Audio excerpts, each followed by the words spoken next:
주님 평화. 예, 오늘은 삼위일체 대축일입니다.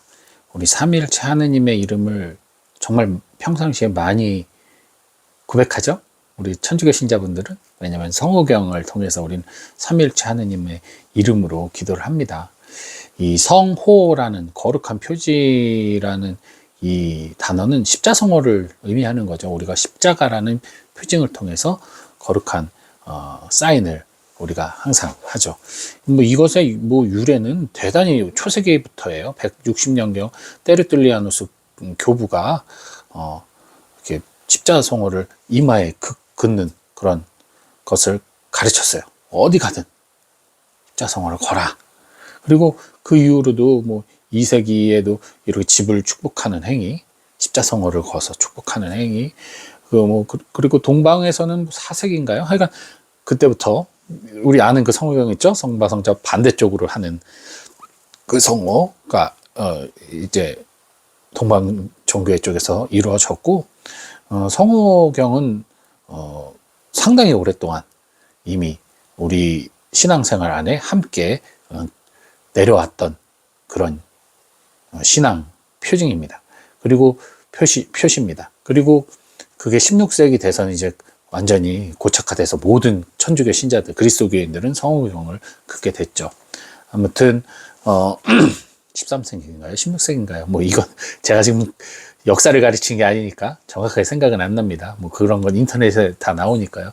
중요한 건 그 십자가의 구원의 신비를 삼일체 이름으로 고백했다는 사실이에요.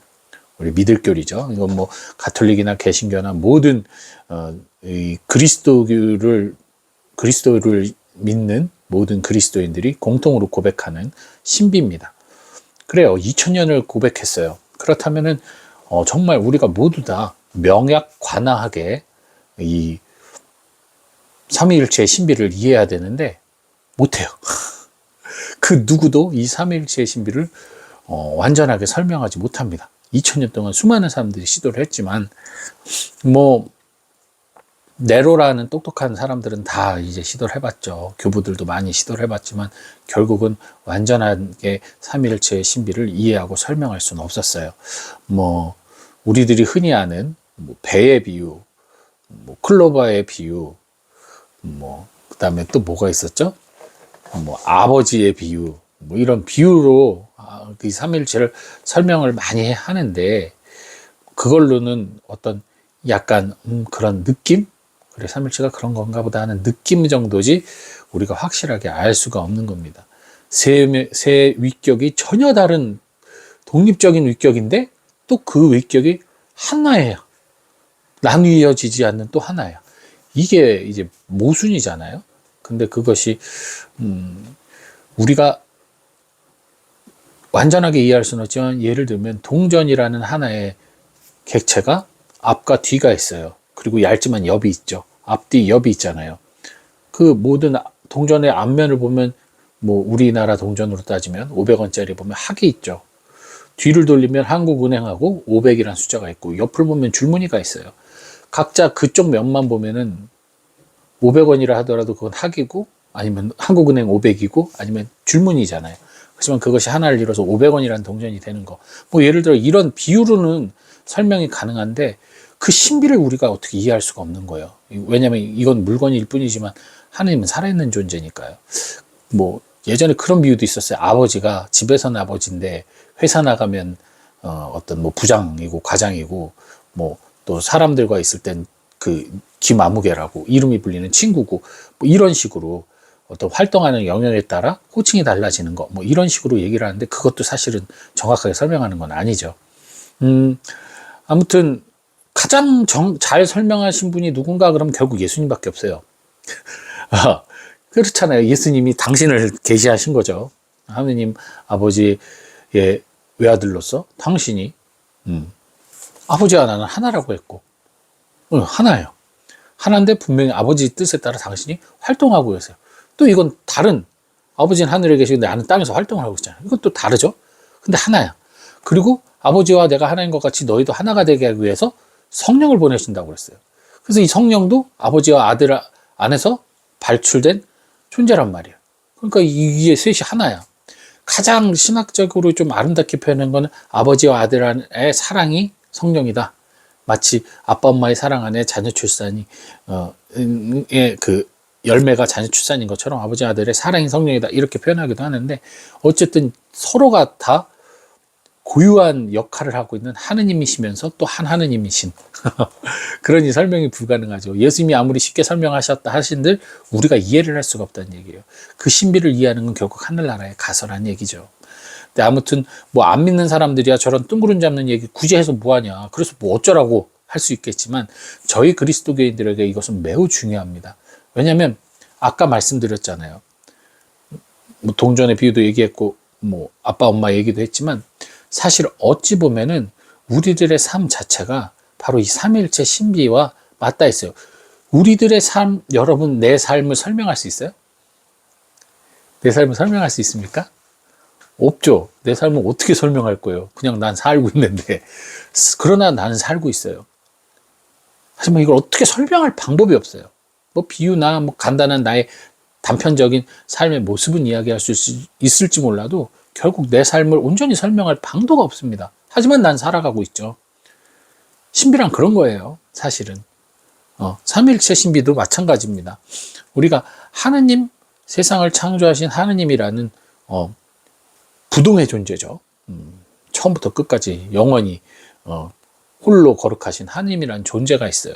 근데 그 하느님이라는 존재가 우리가 보고 인식할 수 있는, 그리고 체험할 수 있는 형질의 모습으로 나타났단 말이에요. 바로 예수 그리스도 인간의 모습으로 나타나셨단 말이에요, 하느님이.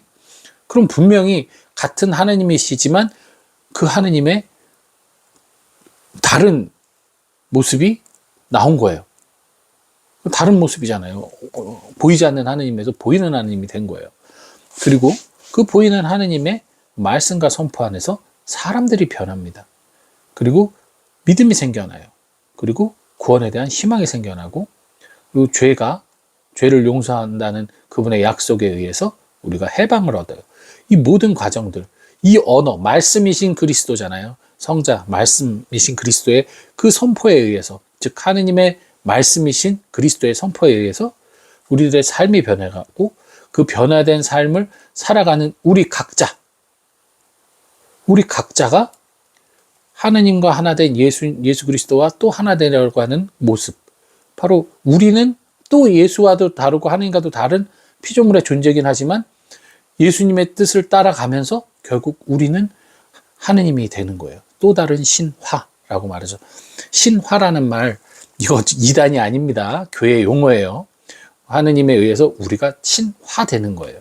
왜? 하느님의 자녀가 되기 때문에. 즉 하느님, 예수님께서 말씀하신 것처럼 우리도 하나가 되는 거예요. 하느님과 예수님과 인간, 이것이 또 하나의 새로운 삼일체예요. 바로 이게 성령의 은총 안에서 이루어지는 신비입니다. 우리 그리스도인들은 그 신비를 믿고 살아가는 거예요. 세상 사람들은 어리석다 말하는 것이 바로 그 부분이고요. 설명하고 싶으나 설명하지 못하는 그것에 대해 사람들은 봐라, 니네 설명도 못하는 걸 어떻게 믿어? 라고 하죠. 하지만 우주가 존재합니다. 그러나 그 우주를 수많은 시도로 해설하는 사람들은 있으나 온전히 우주의 신비를 밝히고 설명한 사람이 있나요? 다 추측이잖아요. 그리고 수많은 우주 학자들도 어느 선까지 가면 나머지는 신비 영역으로 막 바뀝니다. 그건 우리가 알 수 없는 어떠한 것에 의해서라고 표현을 해요. 실제로 그렇습니다. 양자역학적으로 들어가도 마찬가지입니다. 세분에서 마이크로로 선미경으로 점점 안으로 파고 들어가면 마지막엔 우리가 알 수 없는 영역이 나와요. 왜 그런지 몰라요. 설명할 수가 없어요. 그러면 설명할 수 없으니까 그건 없는 건가요? 아니잖아요. 우리가 세포로 조직됐다는 거 밝혀졌지만 옛날엔 그 세포가 뭔지도 모를 때는 세포란 존재를 사람들이 얘기한다는 믿었겠습니까? 아무도 안 믿죠. 당장 지동설, 천동설만 해도 보세요. 당장 저게 움직이는 거지 지구가 움직이는 거라고 누가 생각을 합니까? 저게 움직인다고 말하면 미친 사람이겠죠. 하지만 진리는 때가 차면 밝혀지는 거죠. 마찬가지입니다. 이 삼위일체의 신비 또한 지금은 알 수 없어요. 하지만 우리가 주님 품 안에선 명확하게, 왜? 주님을 마주보게 되기 때문에 알게 될 것입니다. 그러니 우리 교인들 니네 믿는 거 하느님 보이지도 않는 하나님 왜 믿냐? 삼일체 그 무슨 귀신 신라락 까먹는 소리냐? 뭐라고 한들 그거에 그렇게 부안해동하실 필요는 없습니다. 그들한테 너는 너의 인생이라 설명해봐라 라고 말씀해 보세요. 너의 인생은 뭐냐? 단편적인 이야기밖에 못할 거예요. 자기 삶조차도 제대로 설명할 수 없는 인간이 신을 설명한다는 건 불가능한 거죠. 결국 신은 설명하는 존재가 아니라 체험하고 느끼는 존재예요. 우리는 신의 흔적을 느끼는 것뿐입니다. 그게 우리 육신을 가진 인간이 할 수 있는 유일한 방법이에요. 하느님의 영을 갖고 있는 우리 이성, 오성을 갖고 있는 우리가 그것을 통해서 하느님을 체험하는 것, 그것이 지금 현재 우리가 할 수 있는 전부입니다. 그리고 체험한 사람과 체험하지 않은 사람의 차이가 거기서 나는 거예요. 기쁜 마음으로 삼일체 하느님 이름으로 성부와 성자 성령의 이름으로 아멘하고 기도할 수 있는 사람들은 하느님을 느끼는 사람들이고, 그것이 없는 사람들은 이건 그냥 퍼포먼스가 아무 의미가 없겠죠. 모르는 사람에게 있어서는 당연히 그것은 신비가 아니라 그냥 전설 따라 삼천리가 되겠죠. 그러니 여러분 모르는 사람들과 너무 그런 것 때문에 긴장하고 두려워하실 필요 없어요. 하나님을 체험했느냐 안 체험했느냐 차이입니다. 하나님을 체험했느냐 안 체험했느냐, 하나님을 내 안에 받아들였느냐 안 받아들였느냐의 차이예요. 네. 이 세상에 많은 것들이 신비에 둘러싸여 있어요. 우리가 모르는 것이 세상에 너무도 많아요. 세상에 보여지는 것마저도 신비롭고 모르는 게 많은데, 우리의 머릿속과 같이, 그 수많은 상상을 하고 있는 이 머릿속과 같이 이 복잡한 형이상학적인 사고들도 우리가 감당을 못하는데, 하물며 하느님을 우리가 온전히 이해한다는 건 불가능한 거죠.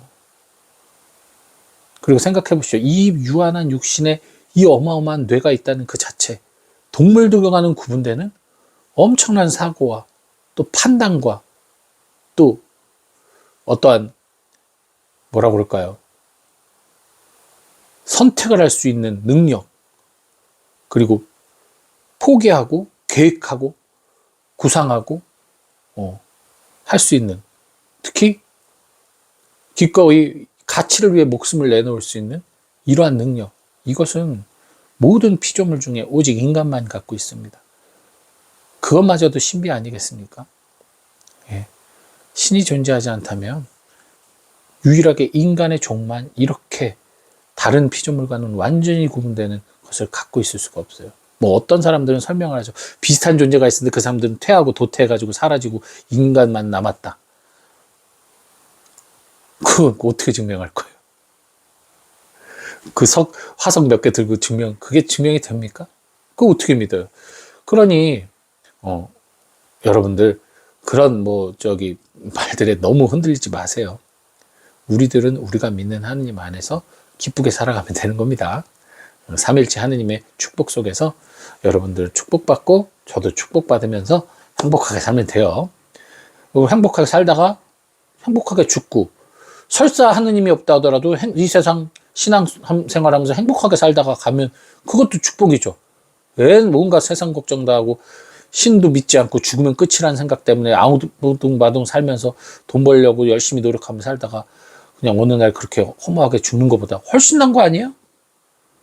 설사 하느님이 없다라고 하더라도 거기다가 우리는 이미 하느님이 있는 걸 알고 살아가는 존재잖아요. 그렇다면 얼마나 감사하면서 살아야 돼요. 기쁘게 살아야 돼요. 그러니 불안해하지 마시고 두려워하지 마시고 부끄러워하지 마시고 자랑스럽게 삼일체 하느님의 이름으로 십자성어 그으시면서 여러분들 행복하게 신앙생활 하시기 바랍니다. 주님 평안.